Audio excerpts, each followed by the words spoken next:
The next topic is the physical distribution. Now this topic is deleted from this particular chapter, so we will not study this particular topic.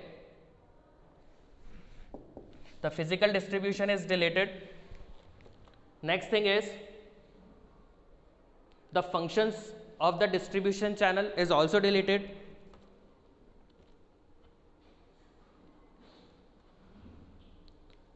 Types of channels, that is direct channels, indirect channels,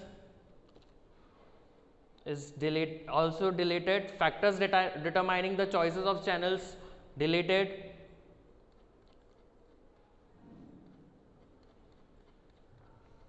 All these topics are deleted for this session, that is 2020 and 21.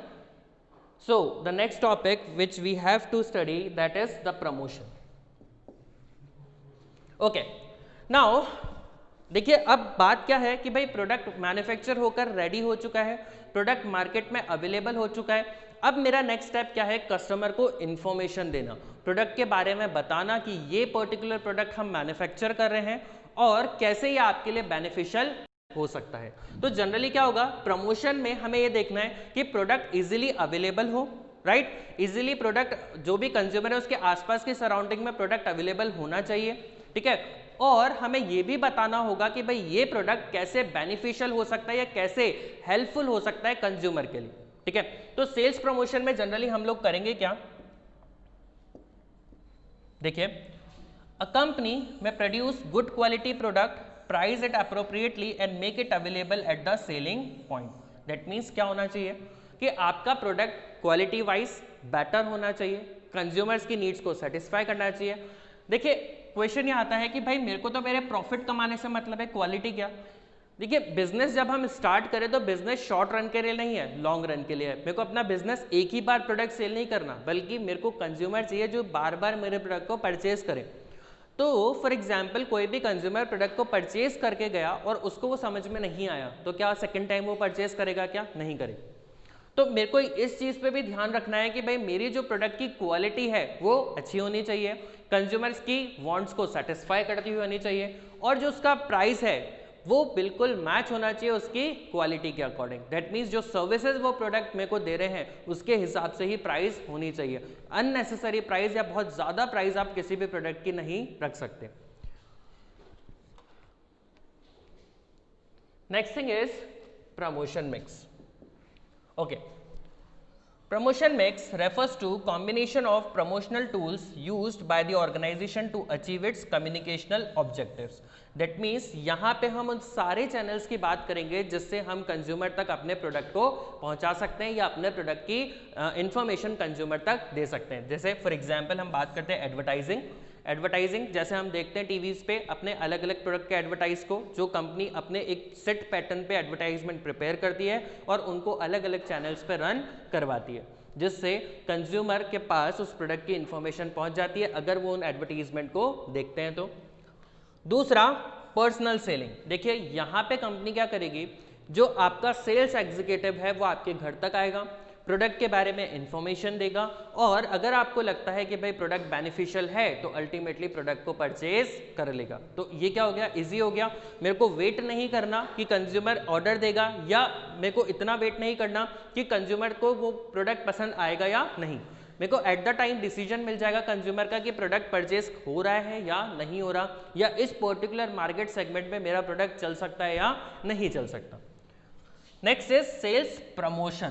Promotion का मतलब कि देखिए कई बार क्या होता है कि भाई प्रोडक्ट मार्केट में तो है लेकिन उसकी सेलिंग नहीं हो रही या कंज्यूमर उस प्रोडक्ट को पसंद नहीं कर रहा.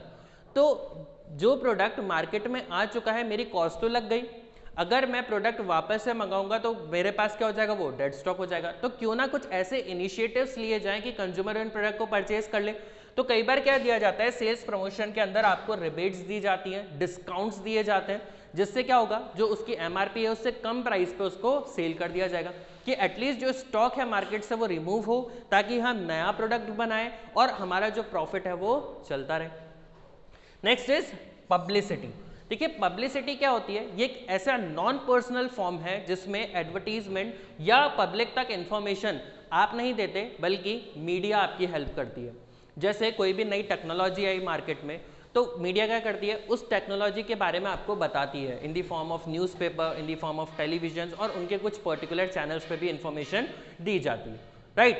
तो जनरली होगा क्या कि भाई इस पर्टिकुलर चीज़ में आपका रोल नहीं होगा, बल्कि जो मीडिया है वो आपकी हेल्प करेगी, वो आपको सपोर्ट करेगी और आपके प्रोडक्ट की इंफॉर्मेशन किस तक पहुंचाएगी, कंज्यूमर तक पहुंचाएगी। So let's start with our first topic, that is the advertising. देखिए एडवर्टाइजिंग जैसे हमने बात करी, क्या लिखा हुआ है इसके अंदर, advertising is perhaps the most commonly used tool for promotion. That means क्या होता है, आपने देखा होगा जब कोई भी प्रोडक्ट मार्केट के अंदर आता है तो उसका रिपीटेडली बहुत ज़्यादा एडवर्टीजमेंट दिए जाते हैं। क्यों ऐसा होता है, क्योंकि वो प्रोडक्ट नया है, अभी तक उस प्रोडक्ट की इंफॉर्मेशन नहीं है किसी भी कंज्यूमर के पास, तो क्या होगा, रिपीटेडली उस प्रोडक्ट का एडवर्टीजमेंट दिया जाता है बहुत ही हाई फ्रिक्वेंसी के साथ।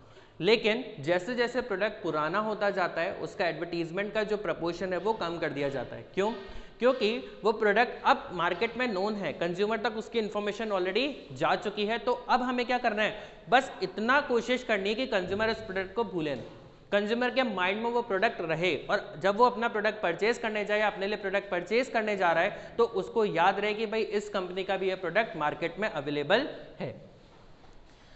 Now there are various important distinguishing features of advertising. First one is paid form. देखिए क्या है, it is a paid form of communication, because generally advertisement में क्या होता है, जो भी आप एडवर्टीजमेंट दे रहे हो उसके लिए आपको कुछ कंसिडरेशन पे करना पड़ता है। अब आप बोलेंगे कंसिडरेशन कैसे, तो देखिए कंसिडरेशन कैसे पे किया जाता है, जिस भी आप टेलीविजन चैनल से कॉन्ट्रैक्ट कर रहे हो एडवर्टीजमेंट का, वो टीवी पर्टिकुलर चैनल आपसे कुछ फीस चार्ज करता है, और अगर आप वो एडवर्टीजमेंट उन पर्टिकुलर चैनल्स पे दिखाना चाहते हो तो आपको वो फीस पे करनी होती है, ठीक है।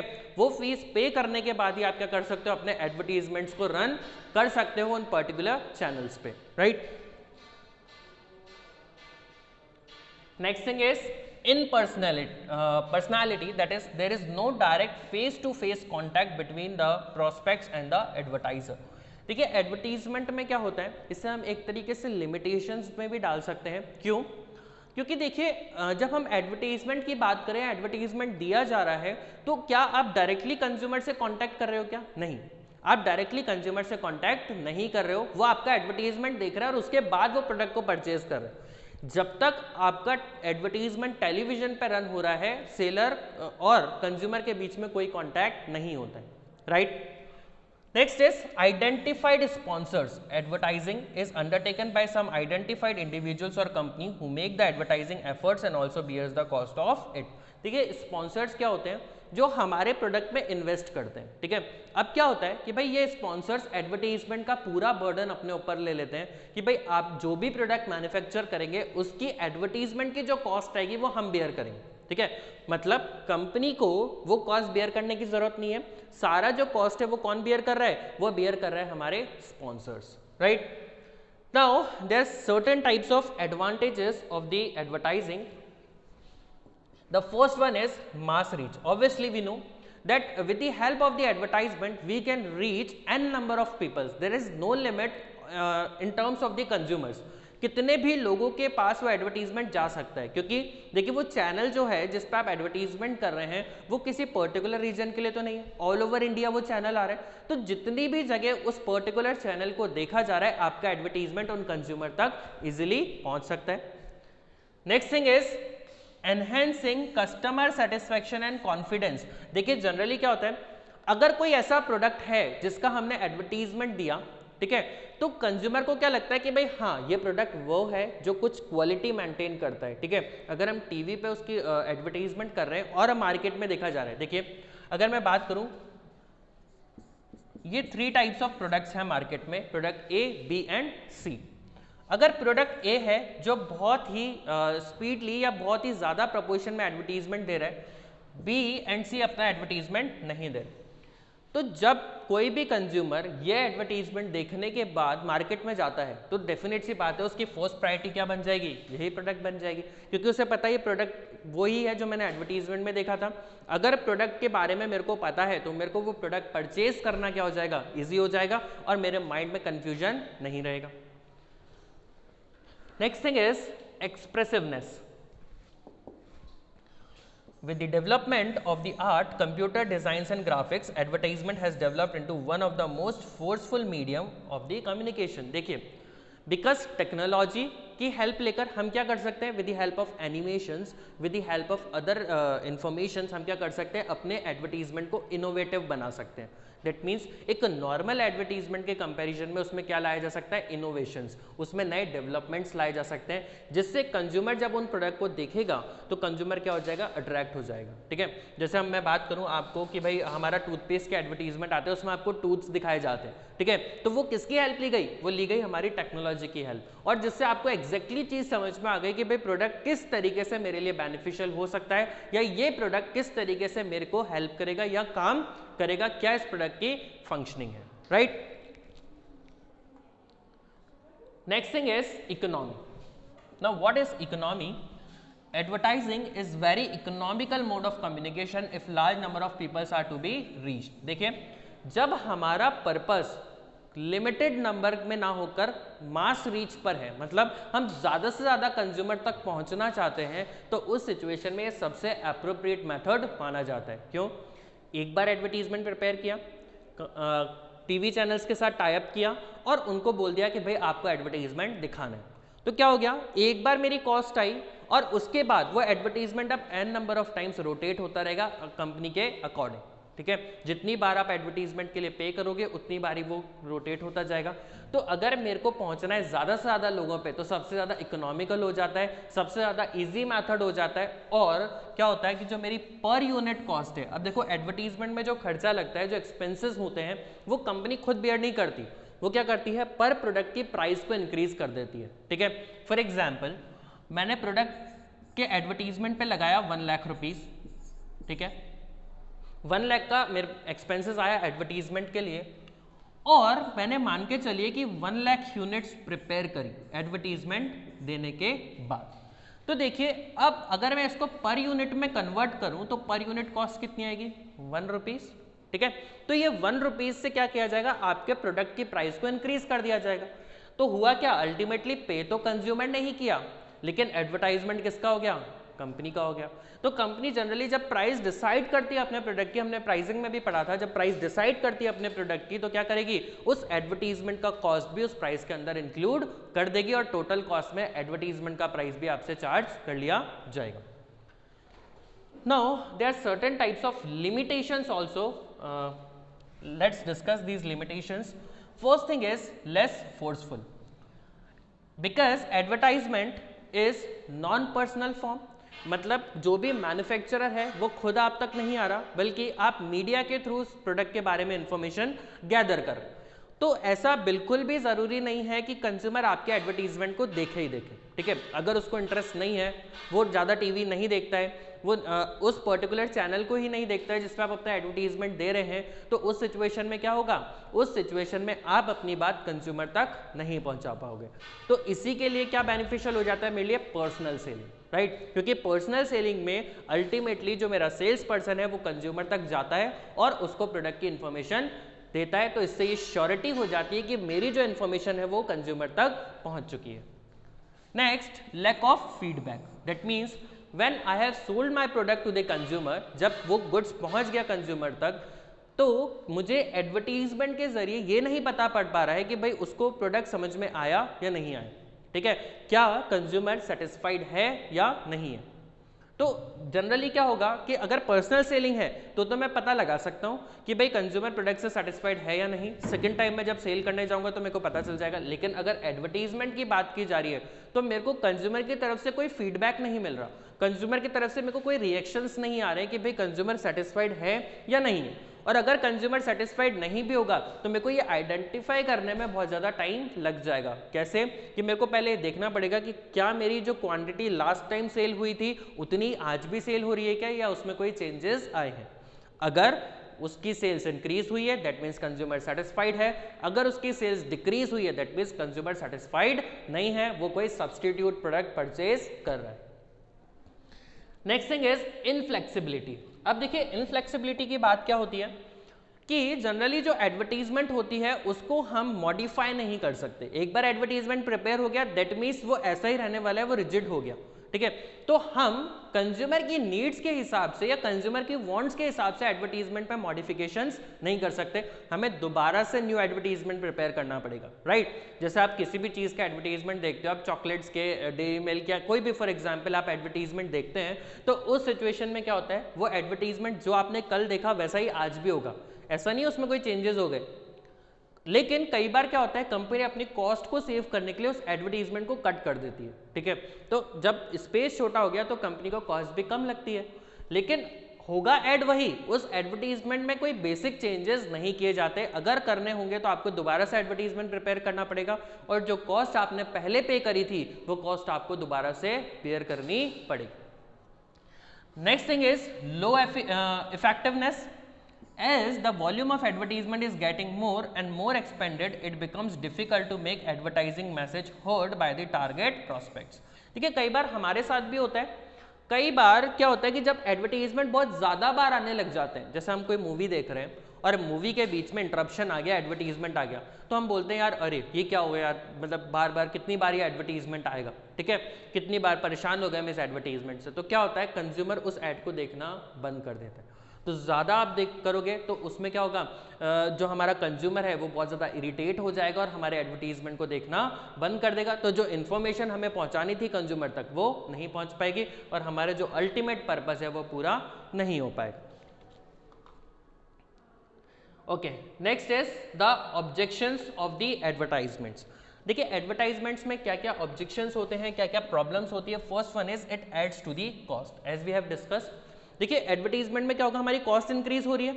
क्यों? क्योंकि जब हम एडवर्टीजमेंट दे रहे हैं तो पूरी जो कॉस्ट आ रही है वो कंज्यूमर से ली जा रही है। तो जो प्रोडक्ट मेरे को पहले 10 रुपीज़, हम बात करते हैं बिस्किट्स की, तो बिस्किट्स जो मेरे को 10 रुपीज़ में पहले मिल रहा था वो 1 रुपीज़ ऐड होने के बाद अब कितने का हो गया, 11 रुपीज़। दैट मीन्स उस सेम पर्टिकुलर प्रोडक्ट के लिए मेरे को क्या करना है, एक्स्ट्रा पे करना पड़ेगा। मेरी कॉस्ट जो है प्रोडक्ट की वो क्या हो जाएगी, इंक्रीज हो जाएगी, ठीक है। Next thing is it undermines the social values. That means another important criticism of advertising, that it undermines the social values and promotes materialism. It breeds discontent among the peoples that come to know about the new product and feel dissatisfied. देखिए generally क्या है, कई बार क्या होता है advertisement को social approval नहीं मिलती। दैट मीन्स जिस तरीके से उसको बनाया जाता है, जो कंटेंट्स उसमें दिखाया जाता है वो सोसाइटी पॉइंट ऑफ व्यू से सही नहीं होता है, ठीक है, या ऑब्जेक्शनेबल कंटेंट्स उस एडवर्टीजमेंट में डाल दिए जाते हैं। तो कई बार क्या होता है, वो देखिए जब टेलीविजन की बात होती है तो हम ऐसा तो नहीं बोल सकते ना कि भाई एडवर्टीजमेंट पर्टिकुलर इस पर्सन के लिए बनाया गया है, बिल्कुल भी नहीं, कोई भी उस एडवर्टीजमेंट को देख सकता है। तो जनरली क्या होता है, कई बार कंपनीज अपने प्रोडक्ट को दिखाने के लिए कुछ ऑब्जेक्शनेबल कंटेंट्स उसके अंदर इंक्लूड कर देती है। तो इस वजह से क्या होता है, नॉर्मल पब्लिक के लिए वो एडवर्टीजमेंट क्या हो जाता है, वेस्ट हो जाता है। Okay, next thing is confuses the buyer. Now this is important. देखिए क्या होता है, अगर हमने एडवर्टीजमेंट दिया तो क्या मैं इकलौता मैन्युफैक्चरर या सेलर हूं क्या जो एडवर्टीजमेंट प्रोवाइड कर रहा है? बहुत सारे ऐसे लोग हैं जो एडवर्टीजमेंट प्रिपेयर कर रहे हैं सेम ही प्रोडक्ट के, सेम ही टाइप के, same he variety of product के। तो जनरली होगा क्या, कंज्यूमर उसी स्टेट में पहुंच गया जो पहले था, कंफ्यूजन उसके माइंड में वही होगा जो पहले था। जो अगर एडवर्टीजमेंट आ भी रहे तो भी क्या होगा कि भाई ये कंपनी भी एडवर्टीजमेंट दे रही है, ये भी दे रही है, तो मैं कौन सा प्रोडक्ट परचेज करूं। तो उसके माइंड में क्या होगा, कंफ्यूजन क्रिएट हो जाएगा बिकॉज ऑफ दिस एडवर्टीजमेंट, क्योंकि हर कंपनी अपने प्रोडक्ट को बेटर तरीके से रिप्रेजेंट कर रही है, सारी इंफॉर्मेशन प्रोवाइड कर रही है और सभी प्रोडक्ट में सेम ही क्वालिटीज़ हैं, कुछ थोड़ा बहुत चेंजेस करके सेम ही क्वालिटीज़ को रिप्रेजेंट करते हैं। तो कंज्यूमर के माइंड में जो पहले कंफ्यूजन था कि भाई कौन सा प्रोडक्ट परचेज करना है, वो कंफ्यूजन क्या रहेगा, कंटिन्यू रहने वाला है। Next thing is encouragement of the sales of inferior products. देखिए अगर हम एडवर्टीजमेंट की बात करते हैं तो एडवर्टीजमेंट में मैं क्या क्वालिटी जज कर सकता हूँ क्या प्रोडक्ट की, कौन सा सुपीरियर है कौन सा इन्फीरियर है? प्रोडक्ट मेरे सामने अवेलेबल है लेकिन क्या उसकी क्वालिटी सुपीरियर है क्या, ये कैसे जज करेंगे? बिल्कुल भी नहीं कर सकते। तो जनरली हम कभी भी डिस्टिंग्विश नहीं कर पाएंगे प्रोडक्ट की क्वालिटी पे एडवर्टीजमेंट के जरिए। तो जनरली क्या होगा, अगर कंपनी कोई इंफीरियर प्रोडक्ट्स को भी प्रमोट कर रही होगी तो हमें पता नहीं लग पाएगा, और इस एडवर्टीजमेंट की वजह से हम क्या कर सकते हैं, इंफीरियर प्रोडक्ट को भी परचेज कर सकते हैं और उसका अल्टीमेटली हमें नुकसान हो सकता है। देखिए, जो प्रोडक्ट मार्केट में चलने लग जाता है या जिसकी डिमांड होती है उसका एडवर्टीजमेंट करने की ज़रूरत ज़्यादा लेवल पे नहीं पड़ती। एडवर्टीजमेंट उन्हीं प्रोडक्ट के आएंगे जो मार्केट में नहीं सेल हो रहे हैं, क्योंकि सेलर चाहता है कि आप उस प्रोडक्ट को परचेज करो, हमारी सेल नहीं हो रही है, इस वजह से हमको एडवर्टीजमेंट देना पड़ रहा है। ठीक है, तो होगा क्या, जनरली जो इंफीरियर क्वालिटी के प्रोडक्ट्स होंगे उनके एडवर्टीजमेंट तो ज़्यादा होंगे, और जो सुपीरियर या बेटर क्वालिटी के प्रोडक्ट होंगे उनकी प्राइस या उनके एडवर्टीजमेंट हमेशा क्या होंगे, बहुत ही कम दिखाए जाएंगे या बहुत ही कम बार रिपीट किए जाएंगे।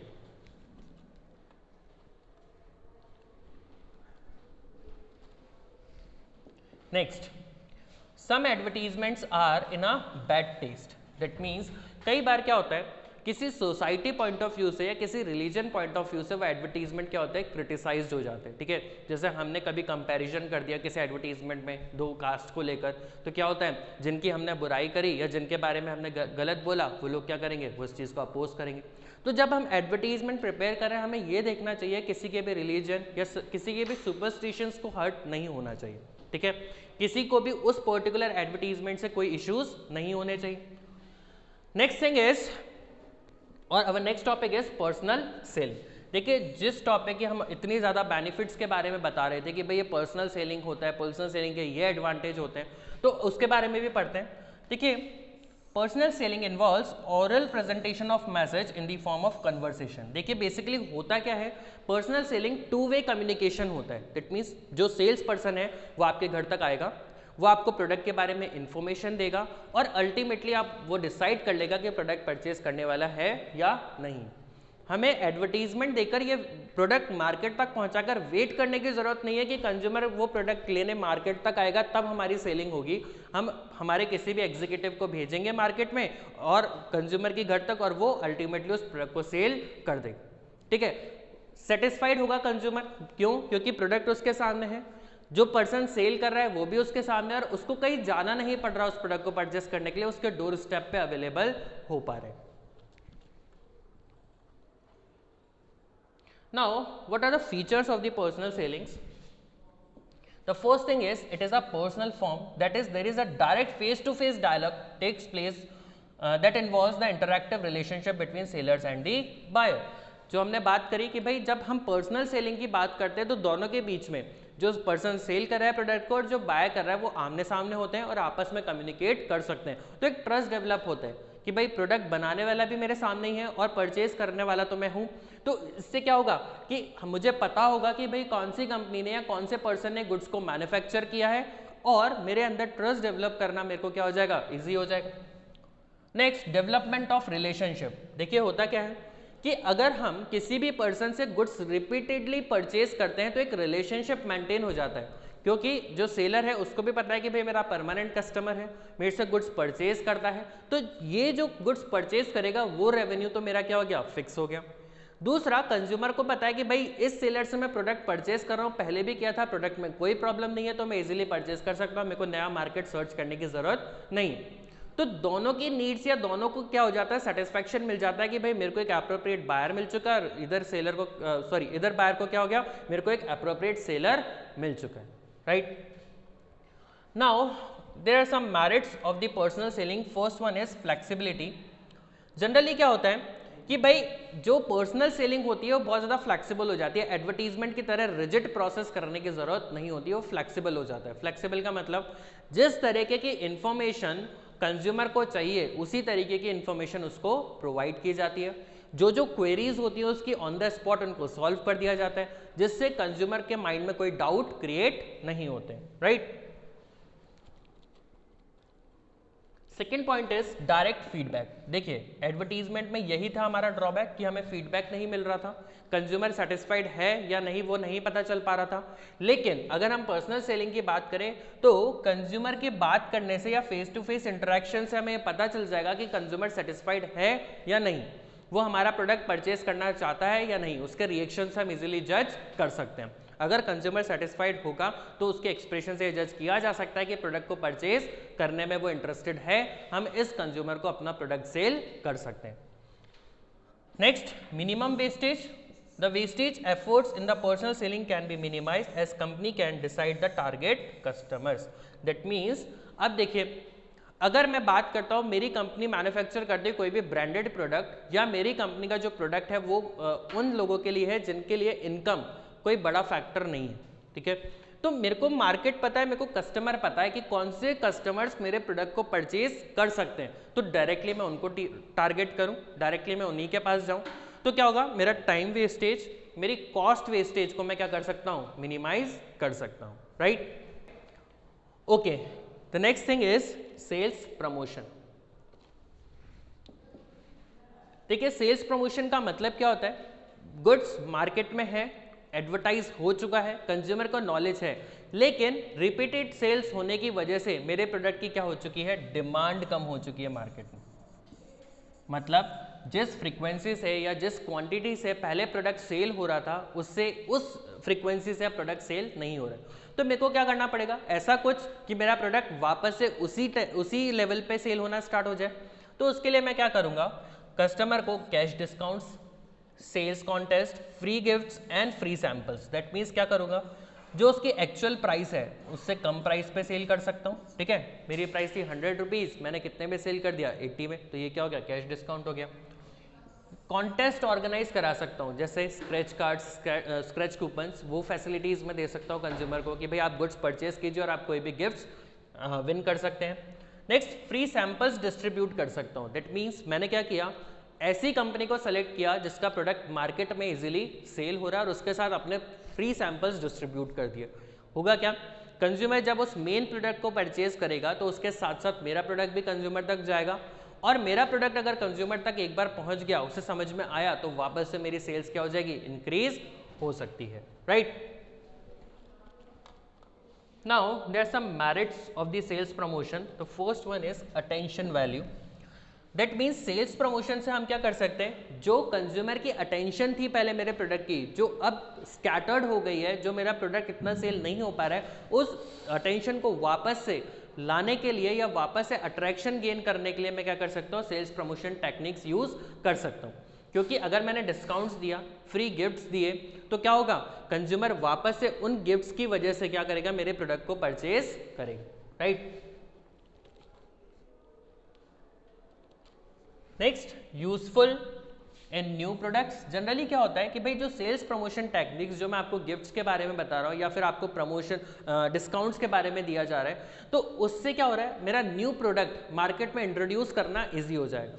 क्योंकि देखिए, जब मैंने सैंपल दिया किसी भी प्रोडक्ट का, तो अल्टीमेटली वो गुड्स पहुँच तो गया कंज्यूमर तक। देखिए, दो ऑप्शन थे मेरे पास, या तो मैं डायरेक्टली मार्केट में अपने प्रोडक्ट को इंट्रोड्यूस कर देता, पूरी कॉस्ट लगा देता, और उसके बाद अगर सेल नहीं होता तो मेरे को वो कॉस्ट खुद से बेयर करनी पड़ती। इससे बेटर है पहले मैं सैंपल डिस्ट्रीब्यूट करता हूँ, अगर कंज्यूमर को प्रोडक्ट समझ में आता है फिर हम हमारा मेन प्रोडक्ट मार्केट में इंट्रोड्यूस करेंगे, ठीक है। जिससे क्या होगा, मेरी जो कॉस्ट लगने वाली थी वो बहुत कम कॉस्ट में मेरा काम हो जाएगा, मेरा काम चल जाएगा। Third one is synergy of total promotion. That means sales promotion activities are designed to supplement the personal sellings and advertisements efforts used by the firms to attract the effectiveness of the promotional efforts. That means अब मेरे को करना क्या है भाई, जो promotion efforts है, जो मैं सेल्स गुड्स को प्रमोट कर रहा हूँ, उसके एडिशन में इस चीज़ को यूज़ किया जा सकता है। क्योंकि देखिए, मैं अपने प्रोडक्ट को एडवर्टाइज कर रहा हूँ, एडवर्टाइज के साथ साथ मैंने बोल दिया कि भाई प्रोडक्ट अगर आप परचेज करते हो तो आपको प्राइस अभी 100 रुपीज़ पे ना करके आपको सिर्फ 80 रुपीज़ ही पे करने हैं अगर आप 15 डेज के अंदर अंदर प्रोडक्ट को परचेज करते हो। तो इसका मतलब जब मैंने लिमिटेड टाइम ऑफर दे दिया कंज्यूमर को, तो अब ये इस प्राइस पे गुड्स को परचेज करने के लिए ज़्यादा से ज़्यादा कंज्यूमर मेरे तक अप्रोच करेंगे, ठीक है। जिससे मेरी जो सेल्स पहले डिक्रीज हो गई थी या जो सेल्स नहीं हो रही थी, उस सेल्स को मैं वापस से क्या कर सकता हूँ, इंक्रीज कर सकता हूँ। Now there are some limitations of the sales promotion. First thing is it reflects the crisis. If a firm frequently rely on the sales promotion, it may give the impression that it is unable to manage its sales. That means देखिए, consumer के सामने अगर आप बार बार advertisement रखोगे तो consumer के mind में एक थॉट आता है कि भाई कंपनी के प्रोडक्ट सेल नहीं हो पा रहे होंगे, इस वजह से कंपनी बार बार एडवर्टीजमेंट दे रही, ठीक है। कंपनी का प्रोडक्ट की मार्केट में डिमांड नहीं है और डिमांड को इंक्रीज करने के लिए कंपनी ये काम कर रही है। तो जनरली क्या होता है, जो नेगेटिव थॉट्स होते हैं इस एडवर्टीजमेंट की वजह से ज़्यादा जनरेट होना स्टार्ट हो जाते हैं. Next, spoilage product image, that means it spoils the image. इस जो प्रोडक्ट की इमेज है, जो ब्रांड कंपनी की बन चुकी है, वो क्या होती है, धीरे धीरे खराब होना स्टार्ट हो जाती है. क्यों? क्योंकि कंज्यूमर को लगता है कि भाई क्वालिटी अच्छी नहीं होगी, इस वजह से एडवर्टीजमेंट की हेल्प ली जा रही है. एडवर्टीजमेंट का हेल्प की वजह से प्रोडक्ट को कंज्यूमर को परचेज करने के लिए क्या किया जा रहा है, फोर्स किया जा रहा है. ठीक है. तो जनरली क्या होता है कि अगर आप बहुत ही ज़्यादा लेवल पे एडवर्टीजमेंट देना स्टार्ट करते हो तो वो एडवर्स इमेज या एडवर्स इम्पैक्ट डालता है किसी भी पर्टिकुलर प्रोडक्ट की इमेज के ऊपर. Now there are some common sales promotion tools. The first thing is your rebate.